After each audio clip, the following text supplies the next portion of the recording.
submitted to the tackle. Do you know what I mean? And it's that fine line, isn't it, between, like, you're in a 3-man tackle, you kind of, you're wanting a quick play of the ball, you've kind of given up, and then all of a sudden the opposition, 2 of them have peeled off, and you're fighting for the ball one-on-one. So I think it'll be, as usual, the kind of the master tacticians will get the best out of it, and we'll see whether it lasts or not. It means players got to keep the wits together, keep the wits about them all the way through the process, and hopefully, as a result, we'll see less sloppy play of the balls too, because players will be more focused all the way through the process. Is what I hope from the rule changes, this one and the play of the ball rule change. We'll see. Predictions. I was 4 out of 6. Tim was 3 out of 6. Although I think when he got round to his Super Brew picks, he didn't pick Hull KR to lose.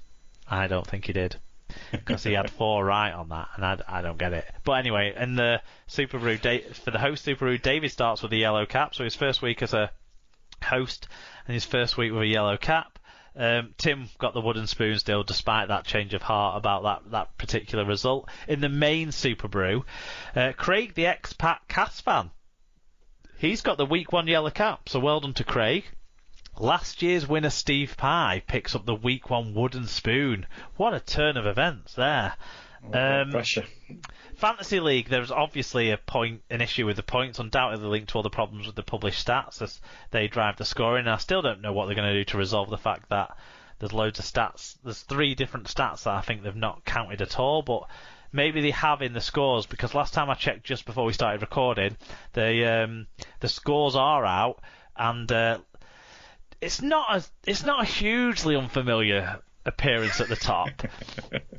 It's not 3P Alan Bagley, who's at the top at the moment. It's usually the runner-up who won the year before Alan Bagley started playing, Liam Reddington, who's leading the way with 663 points.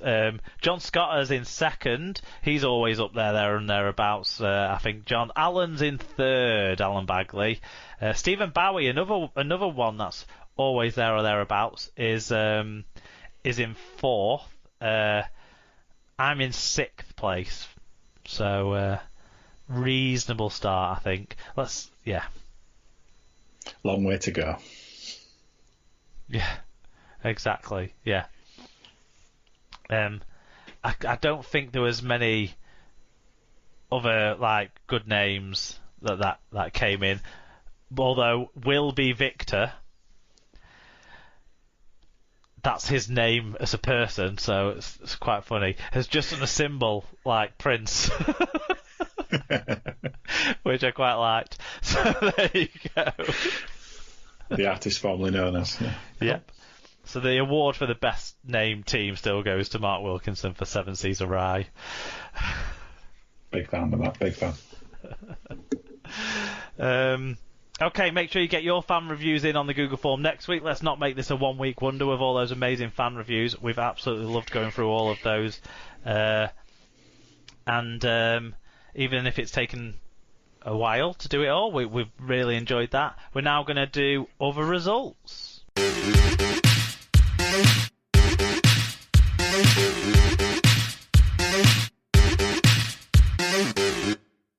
Other results time then. It was 4 streamed matches from the Challenge Cup, with the Sportsmen getting the benefit of not being on at the same time as Super League matches with their game. The first game of the weekend was Featherstone versus Batley. It was 30 points to 22 in the end to the home side, but not necessarily a straightforward one. Few fan reviews in on this one. Dr. Bob Phillips we'll start with. He said, "That wasn't a display of rock-solid defence, but it was a great game of free-flowing and imagination.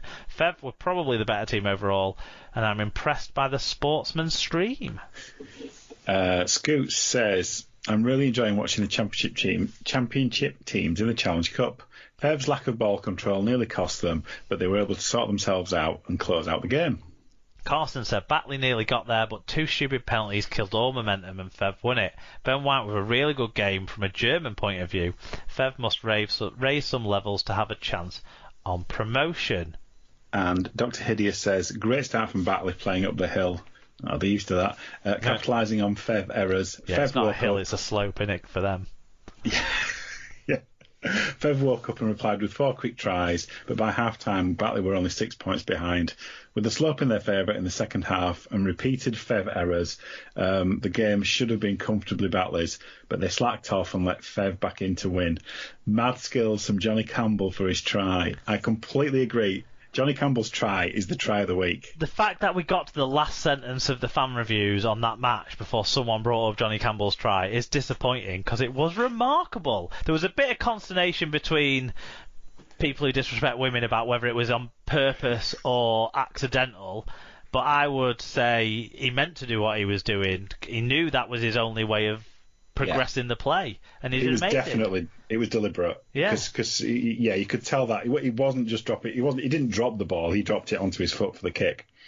It was the try of the week. Best try that I saw all week, definitely. And I did think this was a really good game. Featherstone, were a bit in and out, and the Bulldogs were a bit penalty stricken when they kind of wore down a bit, and Rovers were clearly the better side, and I think New Brown was probably the best player on the pitch. I thought Jones was good, and as well from hooker, but then when they brought Parata on for the last 15 or so, maybe they held him on too late, I'm not sure, but he injected a lot of pace when he came on. So they probably timed it just about right, because actually it looked like the Bulldogs were using their bench better until that last 20 minutes when the Rovers' kind of caution with how they use their bench came to fruition, I think. Well done to Feather, but well done to Batley too. Great game. Yeah. The next one was Swinton 23, Oldham 14 in the Greater Manchester Derby. Yeah, and this one was on at the same time as the Hull game, wasn't it? The Hull Huddersfield game, so kind of suffered a bit from that. But if we're talking about haircuts and decisions around that sort of stuff, Nick Gregson is Jesus. That's news to me, but he appears to be. And actually, he did. There was a parting of the red, black, and white sea a couple of times in the second half when he had a few breaks. So. It wasn't Jesus who parted the sea, was it? It was Moses or someone else. But anyway, that's 2 mentions of parting the Red Sea in one podcast. I mean, that's unbelievable. But Nick Gregson was pretty good for Fev. Sorry, not for Fev, for Swinton. And Sam Grant had a nice breakaway try as well. Whenever I watch Swinton play, there always seems to be one of the 2 sides who play at Hayward Road seems to score a try going towards the car park end where there's like just one guy running and no one else within 40 yards of him, and there's no stand within 40 yards of him, there's no people within 40 yards of him, there's just nothing, and there's always one of them every single time I see a game from Hayward Road, and it was Sam Grant who got it this time around. Deserved win for Swinton. They were the better side. Yeah, I missed this one, unfortunately, but the only thing I've got to say about Swinton is that you need to sort out the sponsor's logo on your shirt, because you can't read it. You can't, but it makes the shirt on TV look fucking class. Like, it looks just like a classic Swinton shirt, so I like that. Fair enough. The other game on Sunday on the BBC was London 2, York 14. We did get some fan views in on this one. Do you want to take us through the first one? Yeah, so Dr. Hideous said, sloppy from both teams, many silly penalties given away and errors by both sides. Both teams were prevented from scoring more by their own errors than by good defence. York up in the second half with a try and looked the more likely to score throughout the second half, but couldn't manage any more until the dying seconds. Both coaches are going to be right pissed off. And Tim G Radio said, that car park behind the sticks looks like it could be a dogging spot. All right, Tim.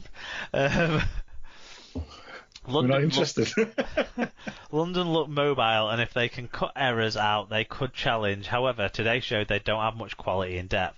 York's dad's army will do well on this showing. Yeah, I had half an eye on this one again, like I did the game before.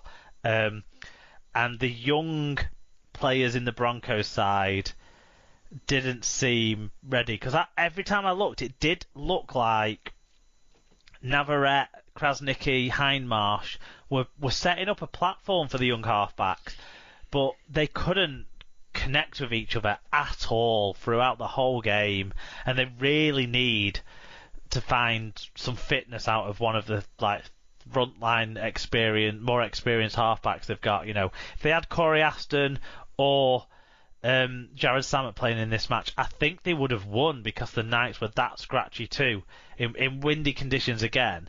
But in the second half, it felt like Kieran Dixon started to have a bit of an influence on the game. He started to actually strike the space that was there for him, and playing from fullback, he's got a lot of opportunity to hit that space, and I think he turned the field position round quite a lot, and Brendan O'Hagan was a way more controlling influence than anything the Broncos had, and ultimately that saw them through. Yep, and the last game of the weekend, it finished Widnes 34, Whitehaven 10.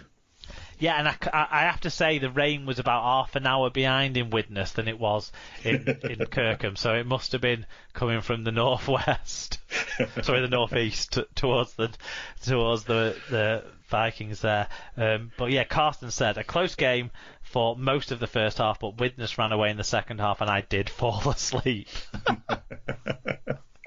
Dr. Hideous says, far better game than the utter dross served up earlier by London and York.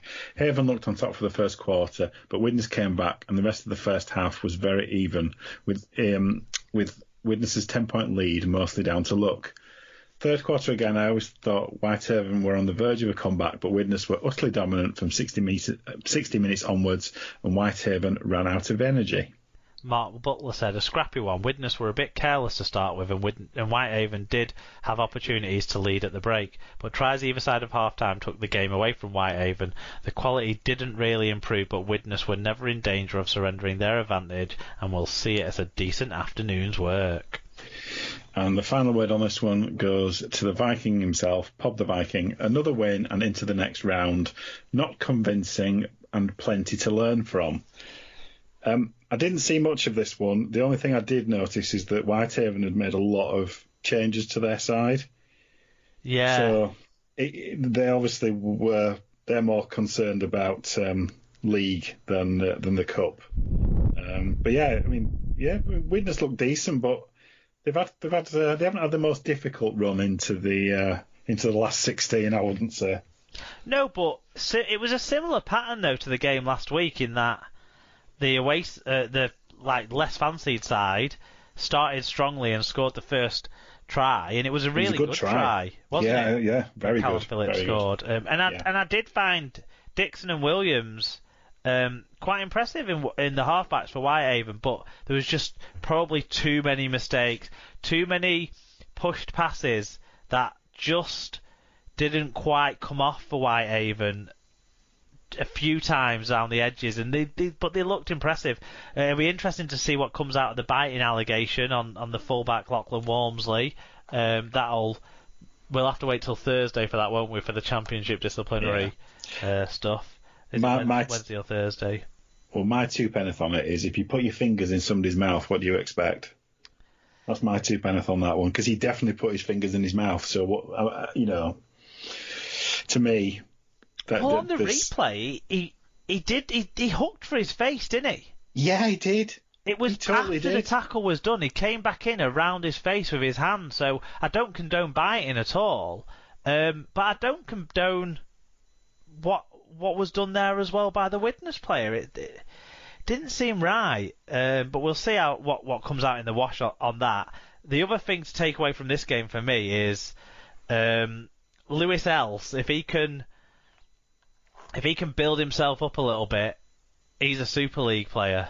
He impressed me a lot off the bench for the Vikings, and I actually think his incisiveness probably took the game away in the dying moments. You know, he scored a try himself. He also set up what was a bit easy, a bit soft, the Teleke try, but he saw the opportunity and orchestrated the move and stuff, and a bit of experience beyond his years there, I thought.